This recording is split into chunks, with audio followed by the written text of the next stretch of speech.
Hello everyone. हाँ जी, आज हम स्टार्ट करते हैं हमारी next unit, chapter number 11, work and energy. Work and energy, ठीक है। ये दोनों ही वर्ड, वर्क भी और एनर्जी भी, आपसे काफ़ी फेमिलियर है, ठीक है। आप डेली लाइफ में इनको बार बार यूज करते हो, ठीक है। तो आज हम उन्हीं के बारे में डिस्कस यहाँ पर करेंगे, इस चैप्टर में करेंगे, ठीक है, कि एक्चुअली वर्क होता क्या है और एनर्जी होती क्या है, हमें इसकी ज़रूरत क्यों पड़ती है, ठीक है। देखिए, हमें सभी को पता है कि सभी जो लिविंग बींग्स हैं उनको फूड की ज़रूरत होती है, ठीक है। फूड की ज़रूरत होती है अपनी लाइफ जो प्रोसेसेस हैं, ठीक है, अपनी लाइफ जो प्रोसेसेस है उनको कंप्लीट करने के लिए हमें फूड की ज़रूरत होती है, ठीक है। और उस फूड से हमें क्या मिलता है, एनर्जी मिलती है, ठीक है। उस फूड से हमें एनर्जी मिलती है। उस एनर्जी के कारण हम अपनी सारी की सारी लाइफ प्रोसेसेस को कंप्लीट करते हैं। जैसे हम रनिंग करते हैं, ठीक है, हम जंप करते हैं, ठीक है, हम स्टडी करते हैं, ठीक है, हम उठते हैं, हम बैठते हैं, ठीक है। विदाउट एनर्जी हमारे जो लाइफ प्रोसेसेस है वो बिल्कुल भी नहीं हो सकते, ठीक है। एनिमल्स इसी तरह से एनिमल्स में भी हम बोल सकते हैं, एनिमल्स को भी एनर्जी की ज़रूरत होती है। जैसे एनिमल्स रनिंग करते हैं, जंप करते हैं, ठीक है, एनिमीज से भागते हैं, ठीक है, अपने अपने जो दुश्मन होते हैं, शत्रु होते हैं, उनसे भागते हैं। और जितनी भी वो एक्टिविटी करते हैं, जैसे कुछ एनिमल्स बोझा ढोते हैं, ठीक है, लिफ्ट करते हैं कुछ भी, ठीक है, कुछ एनिमल्स लोड को कैरी करते हैं, ठीक है। इन सभी एक्टिविटी को करने के लिए एनिमल्स को भी एनर्जी की जरूरत पड़ती है, ठीक है। और अगर मैं मशीन्स की भी बात करता हूँ, मशीन्स की भी अगर मैं बात करता हूँ, मशीन्स को भी कोई भी एक्टिविटी कंप्लीट करने के लिए, मशीन्स को भी कोई भी एक्टिविटी कंप्लीट करने के लिए किसकी जरूरत पड़ती है, फ्यूल की जरूरत पड़ती है। क्लियर है, फ्यूल की जरूरत पड़ती है, ठीक है।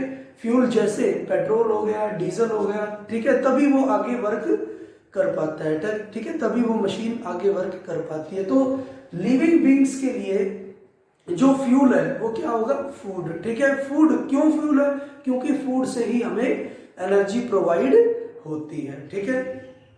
हाँ जी, तो सबसे पहले हम करते हैं वर्क। वर्क होता क्या है, ठीक है, वर्क होता क्या है, साइंटिफिकली हम वर्क को कैसे डिफाइन कर सकते हैं, ठीक है। देखिए, एक एक्टिविटी से हम इसमें करते हैं, इसको करते हैं। मान लो एक बच्चा है, ठीक है, वो सुबह से लेकर शाम तक पढ़ रहा है, ठीक है। कभी वो डायग्राम ड्रॉ कर रहा है, ठीक है, रीड कर रहा है, ठीक है, राइट कर रहा है, ठीक है, कंसेप्ट को राइट कर रहा है, हाँ जी, उसके डायग्राम बना रहा है, ठीक है। तो नॉर्मली हम क्या बोल सकते हैं, नॉर्मली क्या बोल सकते हैं कि बच्चा बहुत हार्ड वर्किंग है, ठीक है, या बच्चा बहुत हार्ड वर्क कर रहा है, ठीक है। लेकिन साइंटिफिकली हम बोल सकते हैं कि उसने थोड़ा सा ही काम किया है, ठीक है। A little work has to be done, ठीक है। साइंटिफिकली हम बोल सकते हैं उसने बहुत थोड़ा सा काम किया है, लेकिन नॉर्मली हम बोलते हैं कि बच्चे ने बहुत ज्यादा हार्ड वर्क किया है, ठीक है। सेकेंडली हम बोल सकते हैं, मान लो कोई हमारे पास बहुत बड़ा चट्टान है, बहुत बड़ा पत्थर है, ठीक है, इसको मैं क्या कर रहा हूं, इसको मैं हिला रहा हूं, ठीक है, इसको मैं पुश करने की कोशिश कर रहा हूं, लेकिन ये पुश नहीं हो रहा, ठीक है, ये अपनी पोजीशन पर कांस्टेंट ही खड़ा है, ठीक है। और जो ये पर्सन है वो क्या हो गया, वो बहुत अच्छी तरह से थक चुका है, ठीक है, बहुत ज्यादा टायर्ड हो गया है, ठीक है, मतलब उसने अपनी एनर्जी सारी की सारी वेस्ट कर दी है। लेकिन साइंटिफिकली हम बोल सकते हैं कि उसने कोई भी वर्क नहीं किया, ठीक है। Work has not to be done. अगर इसमें डिस्प्लेसमेंट नहीं हुई तो हम बोल सकते हैं work has not to be done, ठीक है, उसमें कोई भी वर्क नहीं हुआ है, ठीक है, कोई भी वर्क नहीं हुआ है। क्लियर, हाँ जी। या फिर हम बोल सकते हैं कि हम मान लो कोई पर्सन है, अगर वो अपने हेड पर बहुत ज्यादा उसने लोड कैरी कर रखा है, ठीक है, अपने सिर पर बहुत ज्यादा लोड कैरी कर रखा है, ठीक है, तो इसका मतलब हम बोल सकते हैं, और वो बहुत अच्छे से थक चुका है, ठीक है, हाँ जी, वो बहुत अच्छे से थक चुका है, लेकिन साइंटिफिकली हम बोल सकते हैं कि उसने कोई भी काम नहीं किया है, ठीक है, उसने कोई भी काम नहीं किया है, ठीक है, क्लियर, हाँ जी। नेक्स्ट हम एग्जांपल लेते हैं कि मान लो कोई पर्सन है, वो स्टेयर्स को चढ़ रहा है, ठीक है, स्टेयर्स चढ़ रहा है और वो सेकंड फ्लोर पे जा चुका है, ठीक है, और वो बुरी तरह से थक भी चुका है, तो हम उसको बोल सकते हैं कि इसने वर्क किया है, इसने बहुत ज्यादा वर्क किया है। या फिर कोई पर्सन है, अगर पेड़ पर चढ़ रहा है, ठीक है, पेड़ पर चढ़ रहा है, तो और पेड़ पर चढ़ते चढ़ते वो थक चुका है, ठीक है, तो हम उसको बोल सकते हैं कि इसने वर्क किया है, क्लियर, हाँ जी। तो हम साइंटिफिकली कंसेप्शन क्या बोल सकते हैं, वर्क को कैसे डिफाइन कर सकते हैं, ठीक है, हाँ जी। जैसे फिर एक एक्टिविटी लेते हैं, हम एक छोटा सा पत्थर लेते हैं और उसको पुश करते हैं, ठीक है, और उसको पुश करते हैं, जिससे उस पत्थर की जो डिस्प्लेसमेंट है, ठीक है, उसमें डिस्प्लेसमेंट कंटेन करता है और वो पुश हो जाता है, ठीक है, तो हम उसको बोल सकते हैं कि इसने वर्क किया है, ठीक है, यहां पर वर्क हुआ है, क्लियर है, हमने पुश किया और उसमें डिस्प्लेसमेंट हो गई है, ठीक है, तो हम बोल सकते हैं उसने वर्क किया है या वर्क डन हुआ है, क्लियर, हाँ जी।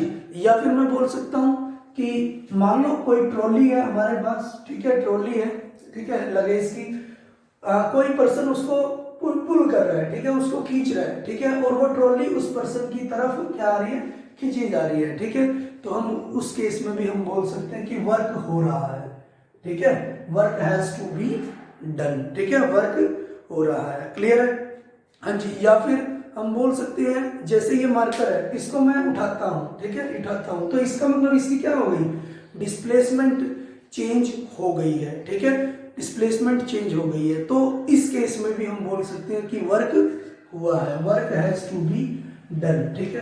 तो क्लोजली या फिर बारीकी से हम देखें तो हम वर्क को कैसे डिफाइन कर रहे हैं, ठीक है, दो चीजें हम इसमें देख रहे हैं।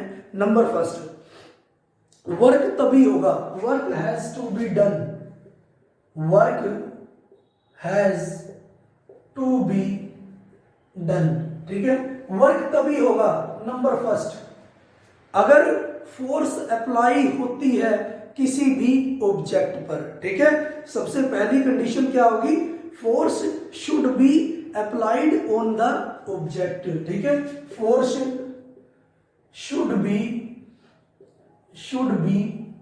अप्लाइड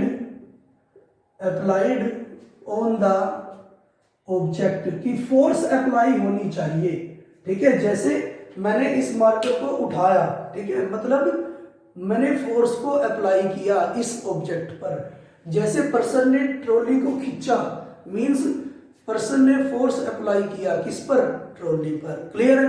सेकंड हम बोल सकते हैं displacement should be occur into the object, कि ऑब्जेक्ट के अंदर डिस्प्लेसमेंट होनी चाहिए, ठीक है, ऑब्जेक्ट के अंदर डिस्प्लेसमेंट होनी चाहिए, ठीक है, तभी वर्क डन माना जाएगा। जैसे ये ऑब्जेक्ट है, मैंने उसको उठाया तो फोर्स लगी और उसने क्या किया, पहले यहां पर था, ठीक है, उसने अपनी पोजीशन को क्या कर दिया, डिस्प्लेस कर दिया, चेंज कर दिया, ठीक है, तो दो कंडीशन होनी चाहिए, अगर फोर्स अप्लाई होती है तो, और डिस्प्लेसमेंट अगर ऑब्जेक्ट में होती है तो ही वर्क माना जाएगा। जैसे पहले हमने एग्जांपल लिया था कि कोई पर्सन है, उसने बोझ उठा रखा है अपने हेड पर, सिर पर, ठीक है, लेकिन जो ऑब्जेक्ट है, उसने जो चीज उठा रखी है उसमें कोई डिस्प्लेसमेंट नहीं हो रही थी, तो वर्क डन नहीं माना जा रहा था, ठीक है। अगर कोई पर्सन स्टेयर्स चढ़ता है, ठीक है, सेकंड फ्लोर पर चला जाता है, तो उसने फोर्स भी एक्सर्ट किया, फोर्स भी लगा रहा है वो, और उसने डिस्प्लेसमेंट भी किया, ठीक है, पहले वो ग्राउंड फ्लोर पे था, अब वो सेकंड फ्लोर पे चला गया, ठीक है, तो उसने फोर्स को भी अप्लाई किया और उसके अंदर डिस्प्लेसमेंट भी हुई, तो उसको हम वर्क मानते हैं, ठीक है। और एक और एग्जांपल हमने लिया था कि एक बड़ा पत्थर था, उसको वो पुश कर रहा था, ठीक है, लेकिन वो पुश नहीं हो रहा था, मींस फोर्स तो अप्लाई कर रहा है, फोर्स तो अप्लाई कर रहा है, बट डिस्प्लेसमेंट नहीं थी, ठीक है, डिस्प्लेसमेंट नहीं थी, तब भी वर्क नहीं माना जाएगा। क्लियर है? तो इसीलिए हम बोल सकते हैं वर्क के लिए, साइंटिफिकली वर्क के लिए दो कंडीशंस होना बड़ा जरूरी है। एक तो फोर्स अप्लाई होनी चाहिए ऑब्जेक्ट पर, और दूसरा डिस्प्लेसमेंट होनी चाहिए, ठीक है, ऑब्जेक्ट के अंदर। क्लियर हो जाएगा, तभी वर्क माना जाएगा। तो आज के लिए इतना ही। Thank you for cooperation.